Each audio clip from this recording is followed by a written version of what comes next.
Hello students, एक बार फिर से आपका हमारे चैनल में बहुत स्वागत है। आज की क्लास में हम सामाजिक विषय के कुछ महत्वपूर्ण बहुविकल्पीय प्रश्नों को हल करेंगे। यदि आपको उनके उत्तर पता हो तो ज़रूर कमेंट करें। पहला प्रश्न है, भारतीय राष्ट्रीय कांग्रेस की स्थापना कब हुई थी? आपके ऑप्शन है 1885 में, 1904 में, 1857 में, 1855 में।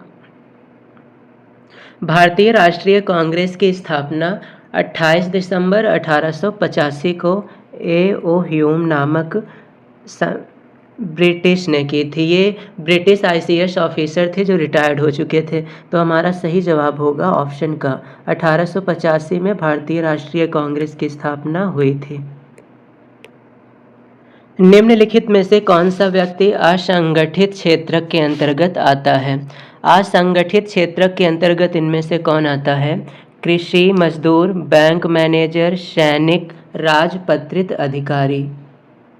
असंगठित क्षेत्रक ऐसा क्षेत्रक है जिसके अंतर्गत कृषि मजदूर या फिर ऐसे श्रमिक जो डेली अर्निंग करते हैं और डेली अपनी अर्निंग से जीविका को चलाते हैं, वो आते हैं। तो ऐसी कैटेगरी में यहाँ पर हमारे सामने है कृषि और मजदूर, जो कि असंगठित क्षेत्र के अंतर्गत आएंगे।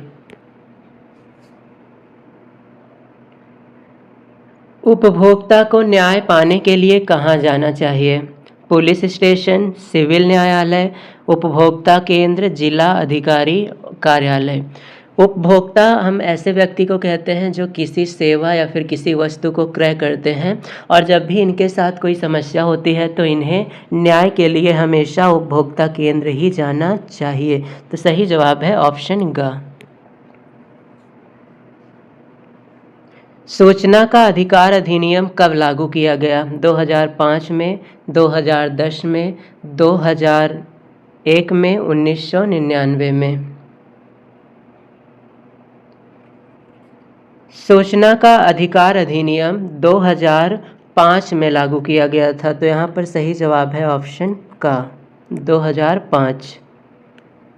निम्नलिखित में से कौन सा व्यक्ति अर्थव्यवस्था के प्राथमिक क्षेत्र से संबंधित है? मछुआरा, शिक्षक, डाकिया, व्यापारी। प्राथमिक क्षेत्र ऐसा क्षेत्रक है जिसमें प्राकृतिक रूप से उत्पादन सम्मिलित होता है। तो मछुआरा भी प्राकृतिक विभाग से संबंधित है। मछुआरा जल में उपस्थित जीवों से संबंधित होते हैं। तो यह भी एक तरह के प्राकृतिक भाग हुए, इसलिए इन्हें हम प्राथमिक क्षेत्र के अंतर्गत रखेंगे। तो मछुआरा भी आएगा प्राथमिक क्षेत्र के अंतर्गत। निम्नलिखित में से किस राज्य की साक्षरता दर सबसे अधिक है? बिहार, पश्चिम बंगाल, केरल, मध्य प्रदेश।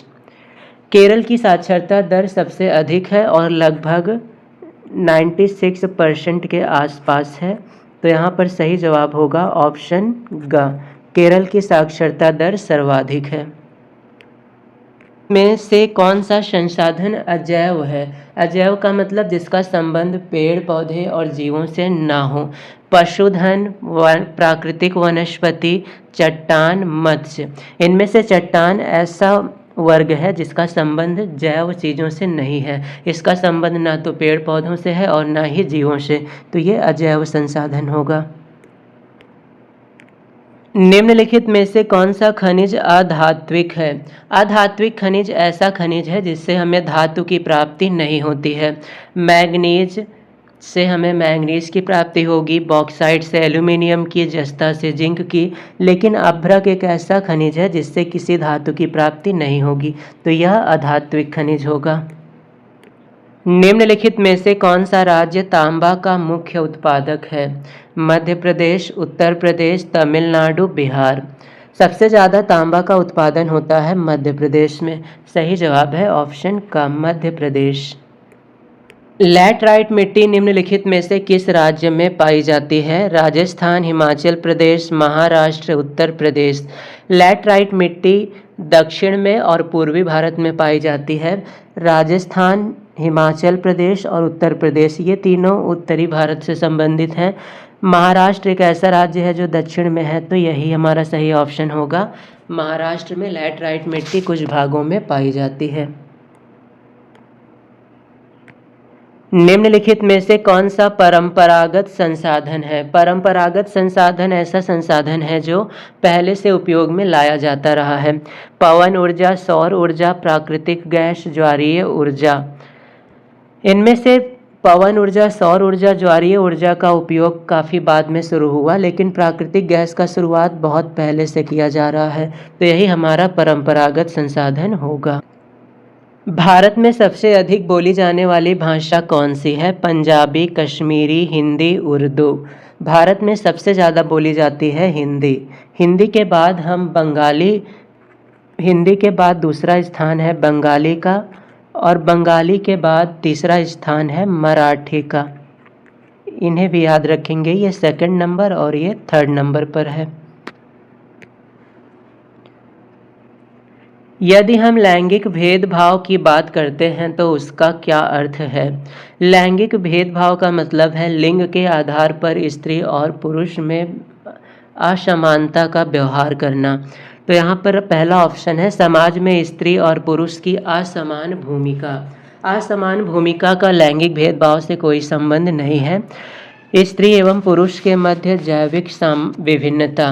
जैविक विभिन्नता का मतलब है लिंग के आधार पर भिन्नता। बालक एवं बालिकाओं की संख्या में असमानता, तो ये भी लैंगिक भेदभाव नहीं है।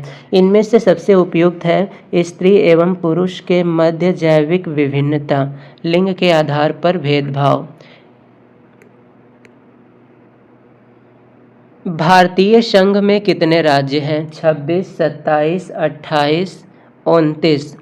भारत में संघीय राज्य की संख्या 28 है और केंद्र शासित राज्यों की संख्या 8 है।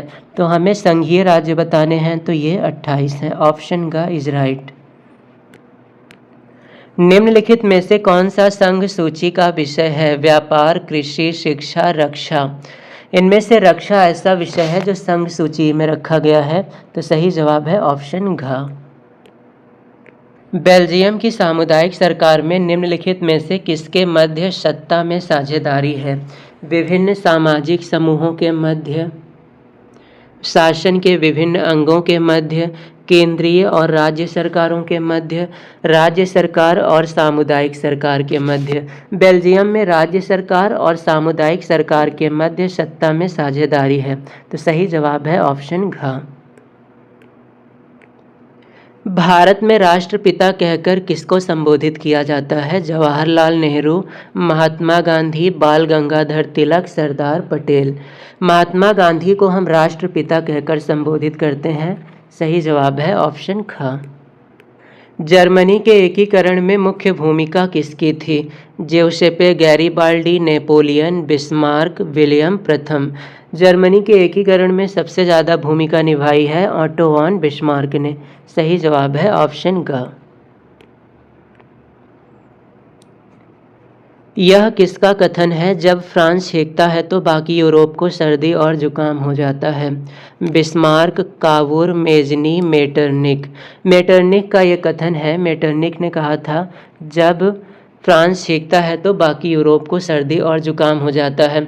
उनका आशय यह था कि फ्रांस की प्रत्येक गतिविधियां बाकी यूरोपीय देशों के लिए महत्वपूर्ण होती हैं।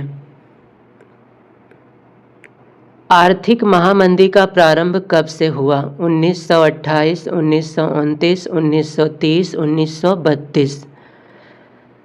आर्थिक महामंदी का प्रारंभ 1929 में हुआ था, जब अमेरिका के शेयर मार्केट में एकाएक बहुत ज़्यादा गिरावट आई थी। तो सही जवाब है ऑप्शन ख।